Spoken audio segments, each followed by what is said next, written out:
Hello, everyone, and welcome back to the Daily English Lab podcast. Do you ever turn on a movie in English and just feel completely lost? Or you're in a conversation with a native speaker, they're talking so fast, and all the words just blur into one big mess of sound? You know you've studied the grammar, you've memorized vocabulary lists, you've put in the work, but you still can't keep up. It's an incredibly frustrating feeling. It can make you lose your confidence and feel hesitant to even try joining a conversation. You start thinking, maybe my English just isn't good enough, or I'll never understand native speakers. So many passionate learners hit this wall, and it feels defeating. But what if I told you the problem isn't your vocabulary? What if the secret isn't learning thousands of new words, but retraining how your ears work? What if it was about learning how to listen, not just what to listen for? The truth is, native speakers aren't using magic words. They're just using the words you already know in a way you haven't been taught to hear. The English from your textbook is often perfect, clean, and slow. Real-world English is fast, messy, and super efficient. In this video, I'm going to share 5 simple, powerful listening techniques that will finally pull back the curtain on fast spoken English. These aren't just tips, they're fundamental shifts in your listening strategy. They will train your ears to finally understand English at its natural speed, so you can follow conversations, watch movies without needing the pause button, and connect with the English-speaking world without stress or fear. Stick with me, because by the end of this video, you'll have a real plan to understand the English you've always wanted to master. All right, let's get into our first technique, and this one might just change the way you think about listening completely. The technique is listen for the music, not for every single word. What do I mean by music? I'm talking about the rhythm and the stress of a sentence. English is a stress-timed language. That might sound technical, but the idea is simple and incredibly powerful. In English, the rhythm doesn't come from giving every syllable the same amount of time. Instead, the rhythm is built around the stressed words. The time it takes to get from one stressed word to the next is almost always the same, no matter how many little unstressed words are squeezed in between. Think of it like a drum beat. The stressed words are the loud, clear beats. Bum, bum, bum. The unstressed words are the quick little notes in between, the ta-ta-ta. So a sentence might sound like this: bum, ta-ta-bum, ta, bum, ta-ta-ta-ta-bum.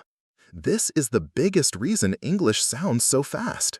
You're trying to catch every single word, every little ta-ta-ta, but native listeners have been trained from birth to focus on the bum, the stressed words. Those are the words that carry the real meaning. Let's break it down. In any English sentence, you have 2 kinds of words: content words and function words.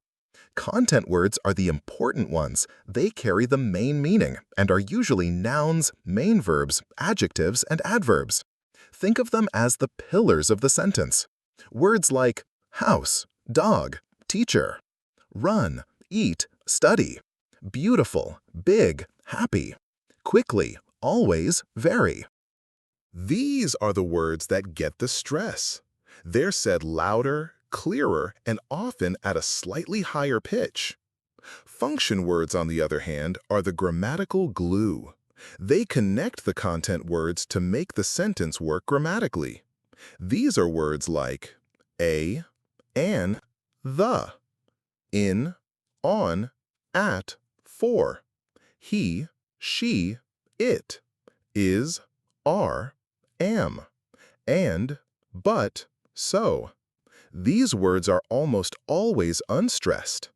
In fast speech, they're said very quickly, often reduced to a quiet little murmur. They get swallowed, squashed, and rushed through. Here's the secret. If you only understood the content words, you'd still get the basic meaning. Let's try it. If I just say the words cats, eat, mice, you get the idea, right? Now, what if I only say the function words? The, like, to, the. You have no clue what I'm talking about.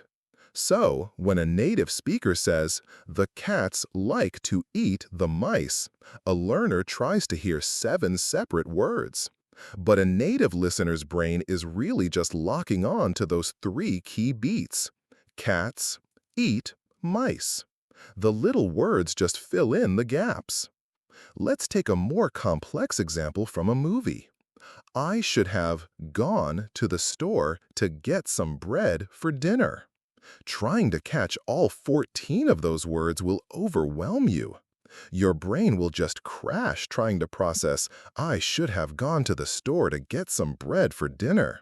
It sounds like one long, impossible word. But now let's listen for the music, the stressed content words. I should have gone to the store to get some bread for dinner. The key information is gone, store, bread, dinner. Suddenly, that's manageable. You can piece it together. Someone needed to go to the store for bread for dinner.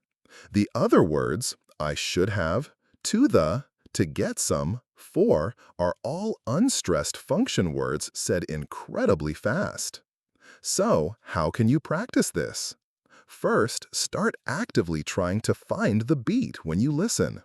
Take a short 15-second clip from a movie or podcast. Listen once. Don't try to understand it. Just tap your finger to the rhythm. Feel the beat. Where are the strong stresses? Let's do one together right now. I'll say a sentence and I just want you to feel the rhythm. The dog is running fast in the park. Did you feel that? Bum, bum, bum, bum. Dog, run, fast, park. Now try this one. It has more little words between the beats. I would have called you if I'd known you were waiting for me. The rhythm is ta-ka-ta, bum, ta-ta-ta-ta, bum, ta-ta-ta, bum. The real meaning is called, known, waiting. Your first action step is to stop punishing yourself for missing every single word. That's not the goal. The goal is to catch the keywords, the stressed content words. Tonight, when you watch a movie, turn on the English subtitles. Read a sentence, and before the actor says it, try to guess which words they'll stress. Which are the nouns, verbs, adjectives? Then listen. Were you right? This simple game retrains your brain to hunt for what's important. When you focus on the music instead of the individual words, you stop drowning in details and start understanding the message. This is the foundation. Once you get this down, the other techniques will be even more powerful. If sentence stress is the rhythm of English, then reductions and contractions are the secret code that native speakers use to talk so fast. This is often the biggest aha moment for learners. You realize you do know the words, you just don't recognize them when they're spoken. Why? Because the way a word is written is often totally different from how it sounds in a casual sentence. Let's start with contractions. You probably know these from writing. It's when we mash 2 words together with an apostrophe. I am not becomes isn't. He will becomes he'll. They are becomes there. I would becomes I'll. In writing, these can be optional. In spoken English, they're pretty much mandatory in casual conversation. Speaking without them sounds robotic and way too formal. But it goes even deeper. Welcome to the world of informal reductions. These are not official contractions. You won't usually see them in writing, but you will hear them all the time. Reductions are what happen when we get lazy with our mouths to be more efficient. We drop sounds, change sounds, and blend words together to save time. Let's look at some of the most common ones. I bet you've heard these and felt confused. One of the most famous is going to. Written, I am going to call him later. Spoken, I'm gonna call him later. Going to becomes gonna. It's so much faster. No wonder it's hard to keep up if you're listening for going to. Another huge one is want to. Written, do you want to get a coffee? Spoken, do you wanna get a coffee? Again, we've cut down the sounds to make it smoother. Here's a quick list of others you need to train your ear for. Give me becomes gimme. Can you gimme that book? Let me becomes lemme. Lemme see what I can do. Have to becomes hafta. I hafta. Has to becomes hasta. She has to leave early. Got to becomes gotta. I've gotta go. Should have becomes shoulda. I shoulda studied more. Could have becomes coulda. He coulda won the race. Would have becomes woulda. They woulda come if you'd invited them. What do you becomes whata ya. What do you think? Didja becomes didja. Did you see that movie? This even happens with simple words like of and and. A cup of tea is never said cup of tea. It's said cuppa tea. Rock and roll becomes rock and roll. The D just vanishes. Why is this so important?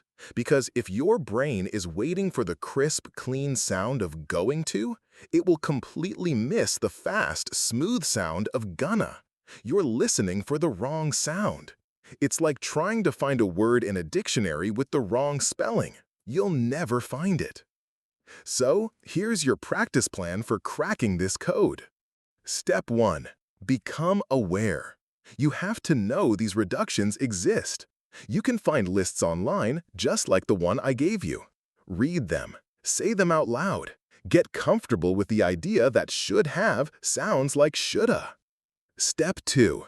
Actively listen and find them. This is the real workout. Take a short clip from a TV show or movie, something casual, like a sitcom. Friends or The Office are perfect.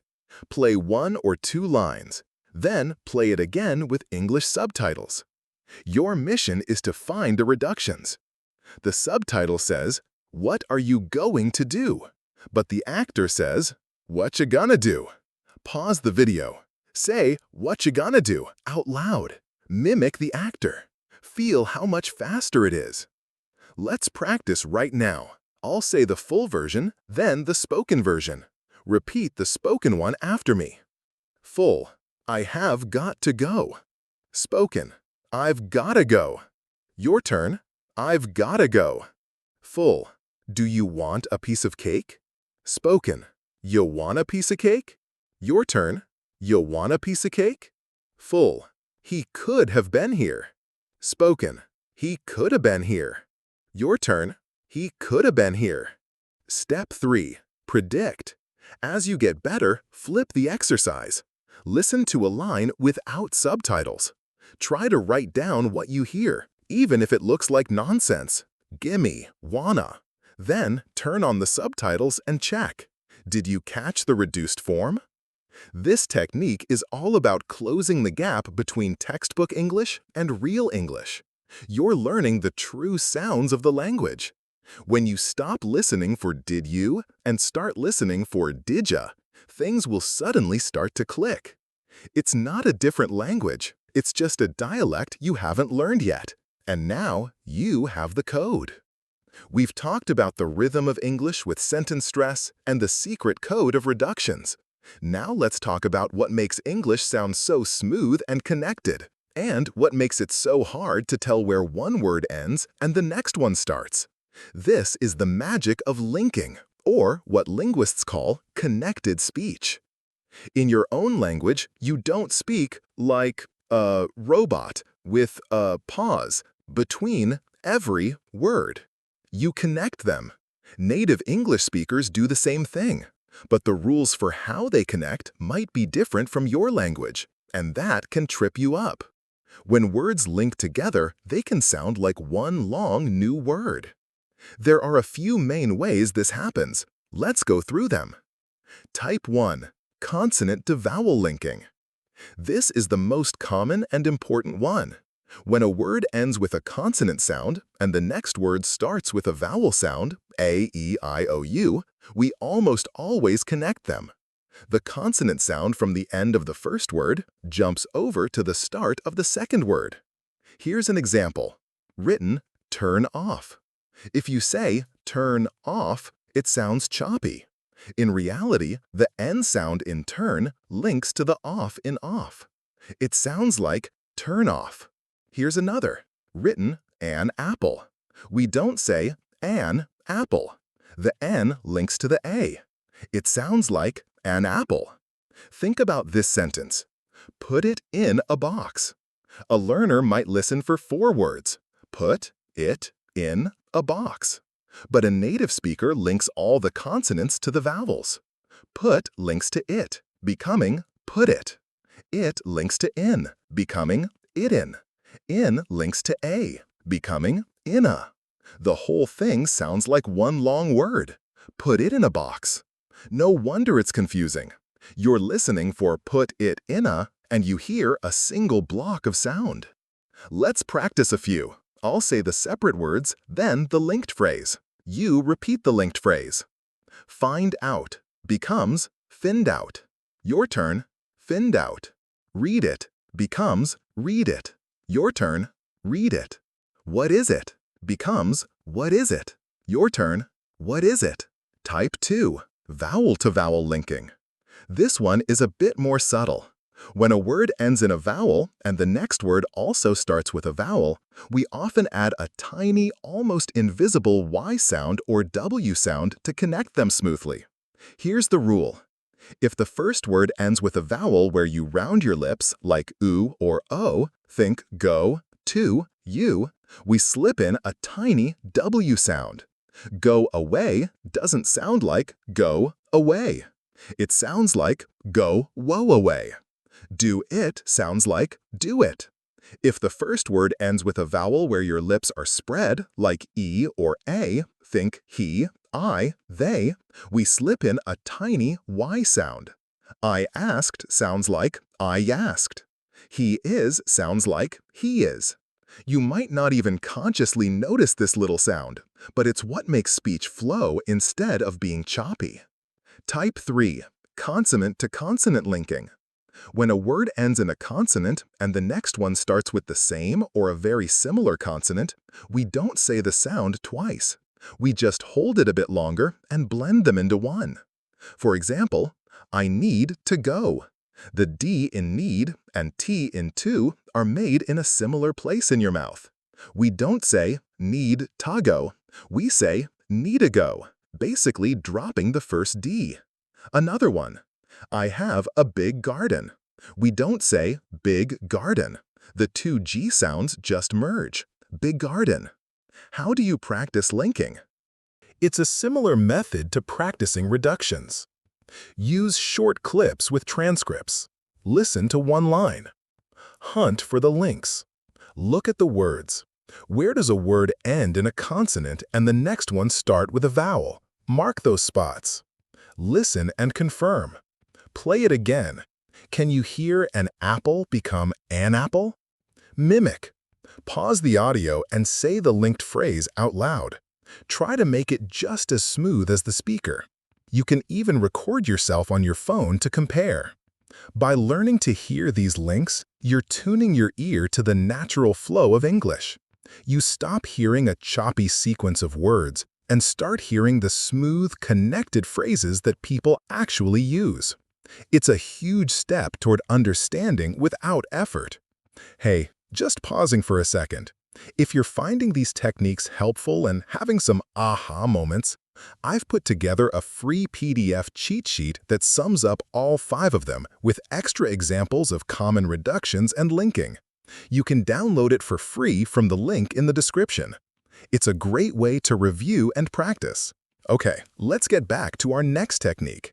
So far, our techniques have been about listening, analyzing stress, decoding reductions, and identifying links. They're about perception. But this 4th technique is different. It's active, it's physical, and it will seriously accelerate your progress. It's called shadowing. The idea is simple.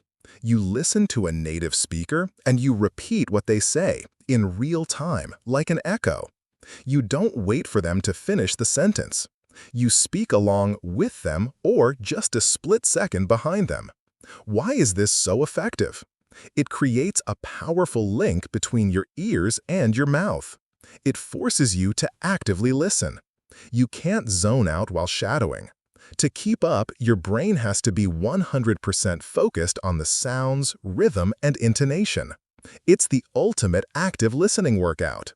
It builds muscle memory. Speaking is physical. Your mouth, tongue, and jaw have to make shapes that might be new to you. Shadowing is like taking your mouth to the gym. By imitating a native speaker, you're training your muscles to make the sounds of English correctly and automatically. It tunes your ear. When you force yourself to make the sounds, you start noticing things you'd otherwise miss. You'll feel that tiny W link and go away. You'll feel the rhythm of the stressed words. You'll find yourself naturally saying gonna instead of going to because it's the only way to keep up. You teach your ear what to listen for by making the sounds yourself. So, how do you do it right? Here's a step-by-step guide. Step 1. Choose your material wisely. Start with something short, clear, and with a transcript. A 1 to 2 minute clip from a TED Talk, an audiobook, or a podcast for learners is perfect. Don't start with an action movie. You need to build up to that. Slower and clearer is better at first. Step 2. First pass. Listen and read. Play the clip and just listen while you read the transcript. Don't speak yet. Just get familiar with the content and the speaker's pace. Step 3. Second pass. Listen and repeat, with pauses. This is a warm-up. Play the audio again, but this time pause after each phrase or sentence. Repeat it out loud, doing your best to copy the speaker's pronunciation, intonation, and rhythm. Do this a few times until it feels a little more comfortable. Step 4. The main event, full shadowing. Now you're ready. Play the clip from the beginning without stopping. Start speaking along with the speaker. Try to stay as close to them as you can, just like a shadow. Important: do not worry about being perfect. The first time will feel messy. You'll stumble, you'll miss words. That's totally normal. The goal isn't to say every word perfectly. The goal is to match the rhythm, flow, and music of the speaker. Focus on the beat, not the lyrics. Let's try a very short one together. I'm going to say a sentence. Try to say it along with me. Ready? I'm going to the store to buy some milk. How did that feel? Tricky? Let's do it again. This time, really focus on the stressed words. Go, store, buy, milk. I'm going to the store to buy some milk. Even if you just hit the stressed words in time with me, you're winning. Step 5. Record and compare. Once you're more comfortable, record yourself shadowing. Then listen to the original and then your recording. It can be a little intimidating, but it's an amazing tool. You'll hear exactly where your rhythm is off or where your pronunciation doesn't quite match. Make shadowing a regular practice, even for just 5 to 10 minutes a day. It's one of the single best exercises for improving not just your listening, but your speaking and pronunciation too. You're building a direct physical connection to the sounds of English, and that will make understanding fast speech feel less like a puzzle and more like second nature. Our final technique ties everything together. We've learned to listen for the beat, the secret code, and the flow. And now we need to change how our brain actually processes the language we hear. This technique is chunking. Chunking is seeing groups of words that naturally belong together as a single unit. Native speakers don't think word by word. We think in chunks. When I say, by the way, my brain doesn't process 3 words. By the way. It processes one chunk. By the way, which means incidentally. This is maybe the biggest mental shift you can make. Trying to process a fast sentence word by word is like trying to build a car by looking at every single screw and bolt one at a time. It's overwhelming and slow. You get lost in the details. Chunking is like seeing the engine, the doors, and the wheels as whole units. It's much faster. So, what's a chunk? It can be lots of things. Collocations, words that just love to hang out together. We make a mistake, not do a mistake. We take a shower, not do a shower. Make a mistake is a chunk. Phrasal verbs like look up, find information, run out of, have no more, or give up, quit. Run out of is one chunk of meaning. Idioms and set phrases. Expressions like at the end of the day, to make a long story short, or it's a piece of cake. We treat these like single vocabulary items. Sentence starters, phrases like as far as I know, I was wondering if, to be honest, you know. When you start hearing these groups of words as single blocks, two amazing things happen. Your brain works less. Instead of trying to translate 5 separate words in at the end of the day, your brain just recognizes one chunk. This frees up a ton of mental energy to keep up with the rest of the sentence. You get better at predicting. When you hear the start of a common chunk, your brain knows what's coming. If you hear, I ran out of, your brain is already expecting a noun like milk, time, or money. This is crucial for understanding fast speech because it helps you fill in the gaps even if you don't hear every single sound. So, how do you train yourself to think in chunks? Step 1. Become a chunk hunter. When you read or listen to English, start looking for these word groups. Don't just underline a new word, highlight the whole chunk it's in. When you learn the verb depend, don't just write depend. Write down the chunk to depend on. When you learn sense, learn a sense of humor. Create a chunk notebook. Instead of a vocabulary list, have a chunk list. Step 2. Listen for chunks, not words. Go back to your short audio clips. This time, listen for the chunks. Take a sentence like, to be honest, I think we should turn back because we're running out of time. A word-by-word listener hears 16 separate things. That's a nightmare. A chunk-based listener hears maybe 4 or 5 units. Chunk 1, to be honest. Chunk 2, I think we should. Chunk 3, turn back. Chunk 4, because we're. And chunk 5, running out of time. See how much more manageable that is? Practice listening to conversations and mentally breaking them into these bigger blocks. Step 3. Practice with chunks. When you speak, try to use chunks. Instead of building sentences word by word, pull out a whole chunk from your mental library. Start your opinions with, as far as I'm concerned, or from my point of view. When you tell a story, use chunks like a couple of years ago or all of a sudden. This does 2 things. It makes your own speech sound more natural, and it reinforces the chunking pattern in your brain, making it easier to recognize when you hear it. Thinking in chunks is the final key. It moves you from being a decoder of words to an understander of ideas. It's how native speakers operate, and it's a skill you can learn with practice. By combining this with an ear for rhythm, a knowledge of reductions, and the active practice of shadowing, you build a complete system for finally understanding fast English. So there you have it, 5 simple but really effective techniques to completely change your listening skills. We started by learning to listen for the music, not the words, focusing on sentence stress. Then we decoded fast speech by mastering reductions, learning why going to becomes gonna. We learned to hear the flow of English by understanding linking and how an apple becomes an apple. After that, we got active with shadowing, training our mouth to teach our ears.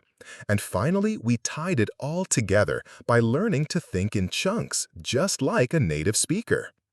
I know this is a lot, but you don't have to master it all at once. The most important thing is to just start. Pick one technique this week and focus on it. Maybe you'll become a chunk hunter when you read, or you'll practice shadowing for 5 minutes every morning. The feeling of being lost in a conversation is just a sign you didn't have the right tools. Now you do. The path to understanding isn't about memorizing more words. It's about practicing these skills. Be patient with yourself. Every time you practice, you're rewiring your brain and getting one step closer. You can do this. You can go from being a frustrated listener to a confident participant in any English conversation. You can enjoy movies without stressing about subtitles. It just takes practice. If this video helped you, please give it a thumbs up and hit subscribe so you don't miss future lessons. And I have a question for you. Which of these 5 techniques was the biggest aha moment for you? Let me know in the comments. I love reading your feedback. And don't forget to grab the free PDF cheat sheet from the description to help you practice. Now, if you want to take the next step, I recommend watching the video on the screen right now to help you improve your speaking confidence. Thanks so much for watching. Keep practicing, and I'll see you in the next video.